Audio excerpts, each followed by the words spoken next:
By the end of 1923, Hitler sees it as his chance to seize power in Germany. And he's getting this popularity. The Nazis are getting this followership because the Weimar Republic is falling apart. You have the hyperinflation. The German people feel insulted by this French occupation of the Ruhr region. And it isn't just regular people who are starting to support the Nazis. It's very notable people as well. This right over here is General Ludendorff. We've already talked about him as one of the believers in the stab-in-the-back theory that Germany would have won World War I if it wasn't stabbed in the back by the November criminals who had taken control of the government during the revolution in October and November. He becomes a supporter of Hitler as well. In 1922, you have Mussolini come to power. This inspires Hitler. So as we get into November, Hitler sees this as his chance, and the way that he wants to take control is he wants to abduct or kidnap the leaders of the Bavarian region, and there's 3 of them in particular at this time, and then from there try to take control of the nation as a whole.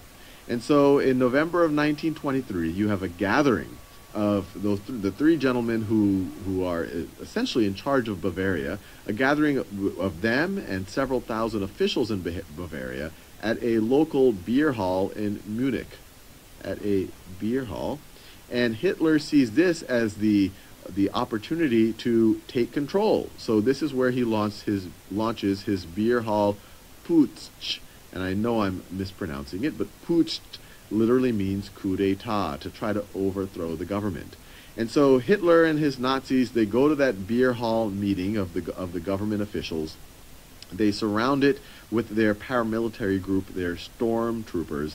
Hitler enters into the hall, gets on stage, shoots into the air twice, and says, look, this is the revolution. It is beginning. He forces the 3 leaders of Bavaria at gunpoint to pledge allegiance to the Nazi party and to this Putsch and to Hitler in particular.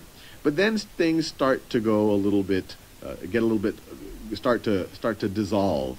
As Hitler tries to address some issues that are going on outside, the members who they were going to kidnap are allowed to leave. You have chaos in the area amongst the Nazis and frankly amongst the government throughout that evening into that morning, at which point Hitler and his followers, and Ludendorff is one of them, decide to march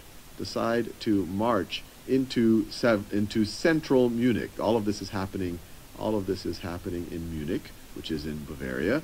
They decide to march, and it's during that march that they have a confrontation with the official government troops. And it's unclear who fired the first shot, but you do have an exchange of fire. And during that exchange of fire, I've seen estimates about 14 to 16 Nazis are shot. A few days later, and a few policemen or a few soldiers are shot as well. And then a few days later, Hitler is arrested. Hitler is arrested. He's tried in early 1924, and then he is sentenced to jail. So all of his ambitions were kind of led to nothing. But in jail, he still continued to develop his philosophy, and he actually continued to develop his following. So he spent roughly the second 2/3 of 1924. In 1924, he spent it in jail.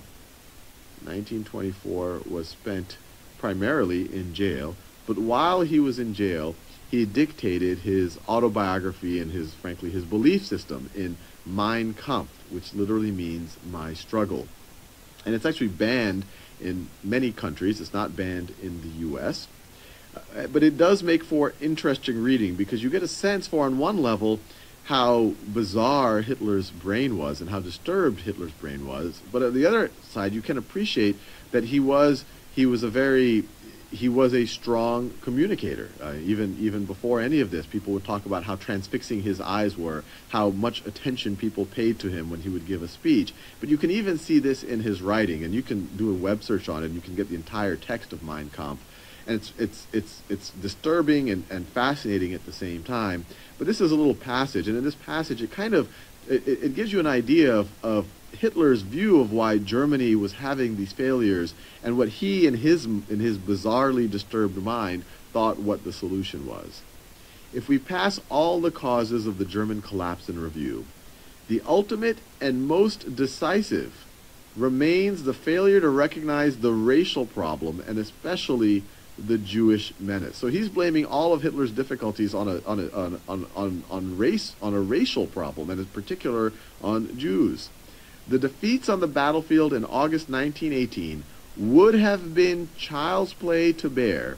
They stood in no proportion to the victories of our people. It was not they that caused our downfall. No, it was brought about by that power which prepared these defeats by systematically over many decades robbing our people of the political and moral instincts and forces which alone make nations capable and hence worthy of existence. And if you read a lot of the other texts, what he's talking about is this decades of essentially watering down their society with other people. If they didn't water it down, they say the defeats in the battlefield would have been child's play to bear. In heedlessly ignoring the question of the preservation of the racial foundations of our nation, the old Reich disregarded the sole right which gives life in this world.